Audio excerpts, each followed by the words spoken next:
مونږه د نوي نوټونو متعلق یو مسله بیان کړې وه چې د اختر په موقعو کې مونږه زړې پیسې ورکو، د هغې په بدل کې مونږ ته نوي نوټونه میلاویږي. بیا په هغې کې چې د چا نه پیسې اخلو نو هغوی سکټینګ کوي،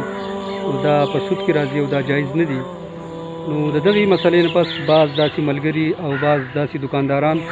چې هغوی چې که بالفرض مونږ دا روزګار کول غواړو، خو لیکن د دې به د جایز څه صورت چې مونږ هغه صورت اختیار کړو چې زمونږ روزګار هم روان شي او د سود نه چې دی هم پاک وي، نو بالکل د دې جایز صورت شته. او هغه صورت دا دی چې مثال په طور باندې یو کس 1000 روپۍ بدلوي او په 1000 روپو کې چې دی نو 900 روپۍ چې دی هغه میلاویږي، نو دکاندار له داسې کول پکار دي